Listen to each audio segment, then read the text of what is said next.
ಪೂರ್ವ ಮುಂಗಾರು ಮಳೆಯಿಂದಾಗಿ ರಾಜಧಾನಿ ಬೆಂಗಳೂರಿನ ಅಲ್ಲಲ್ಲಿ ಸಮಸ್ಯೆಗಳಾಗಿದೆ. ಇವತ್ತು ಮುಖ್ಯಮಂತ್ರಿ ಸಿದ್ದರಾಮಯ್ಯ ಮತ್ತು ಬೆಂಗಳೂರಿನ ಜವಾಬ್ದಾರಿ ಹೊತ್ತಿರುವಂತಹ ಉಪಮುಖ್ಯಮಂತ್ರಿ ಡಿ.ಕೆ. ಶಿವಕುಮಾರ್ ಬೆಂಗಳೂರಲ್ಲಿ ಎಲ್ಲೆಲ್ಲಿ ಸಮಸ್ಯೆ ಆಗಿದೆಯೋ ಅಲ್ಲಿಗೆ ಭೇಟಿ ನೀಡಿದ್ದಾರೆ.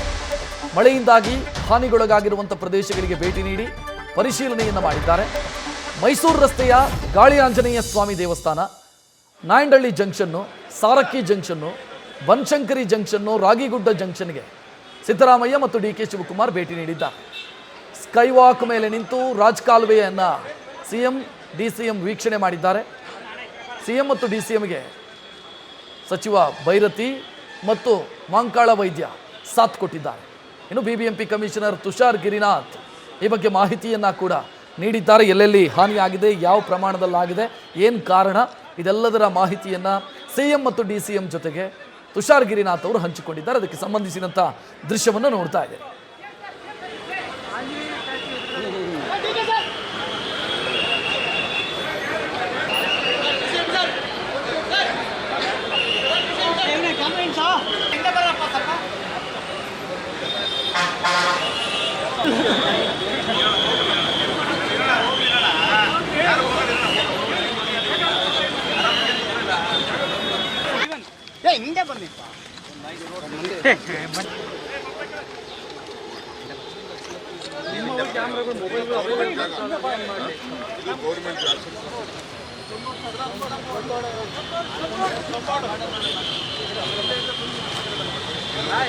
ನೋಡ್ತಾ ಇದ್ದೀರಿ ದೃಶ್ಯಗಳನ್ನ. ಇದು ಪರಿಶೀಲನೆಯ ವಾರ್ಷಿಕೋತ್ಸವ.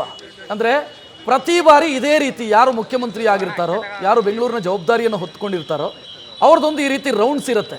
ಒಂದಿಷ್ಟು ಅಧಿಕಾರಿಗಳನ್ನ ಕರ್ಕೊಂಡು ರೌಂಡ್ಸ್ ಹೊಡೆಯೋದು. ಇದೇ ಜಾಗಕ್ಕೆ ಬೊಮ್ಮಾಯಿನೂ ರೌಂಡ್ಸ್ ಹೊಡೆದಿದ್ರು, ಇದೇ ಜಾಗಕ್ಕೆ ಯಡಿಯೂರಪ್ಪ ಕೂಡ ರೌಂಡ್ಸ್ ಹೊಡೆದಿದ್ರು. ಉಪಯೋಗ ಏನಾದರೂ ಆಗಿದೆಯಾ ಅಂತ ಕೇಳಿದ್ರೆ ನೋ, ಏನೂ ಆಗಿಲ್ಲ. ಈಗ ಸಿದ್ದರಾಮಯ್ಯ ಮತ್ತು ಡಿ.ಕೆ. ಶಿವಕುಮಾರ್ ಅವರ ಸರದಿ, ಇವರು ಕೂಡ ರೌಂಡ್ಸ್ ಹೊಡೆದಿದ್ದಾರೆ. ಅದೇ ಅಧಿಕಾರಿಗಳು ಅದೇ ಕಥೆಯನ್ನು ಹೇಳ್ತಾ ಇದ್ದಾರೆ. ರಾಜಕಾಲುವೆಯಲ್ಲಿ ಪ್ರಾಬ್ಲಮ್ ಆಗೋದಕ್ಕೆ ಇದು ಸರ್ಕಾರಣ, ಅದು ಸರ್ಕಾರಣ, ಅದು ಕೋರ್ಟಲ್ಲಿದೆ, ಇದು ಈ ರೀತಿ ಇದೆ, ಇಂಥ ಕಥೆಗಳನ್ನು ಅವ್ರು ಹೇಳ್ತಾರೆ. ಆ ಕಥೆಗಳನ್ನು ಕೇಳಿಸಿಕೊಂಡು ಯಾರು ಮುಖ್ಯಮಂತ್ರಿ ಇರ್ತಾರೋ ಅಥವಾ ಬೆಂಗಳೂರಿನ ಜವಾಬ್ದಾರಿ ಹೊತ್ತಿರ್ತಾರೋ ಅವರು ವಾಪಸ್ ಬರ್ತಾರೆ. ಇದು ಪ್ರತಿ ವರ್ಷ ಬೆಂಗಳೂರಲ್ಲಿ ನಡೆಯುವಂಥ ಬೃಹನ್ ನಾಟಕ ಇವತ್ತೂ ಕೂಡ ಮುಂದುವರೆದಿದೆ. ವಾರ್ಷಿಕೋತ್ಸವ ಅಂತ ಇದನ್ನು ಕರಿಬೇಕು. ಪ್ರತಿ ವರ್ಷದ ವಾರ್ಷಿಕೋತ್ಸವ ಇದು.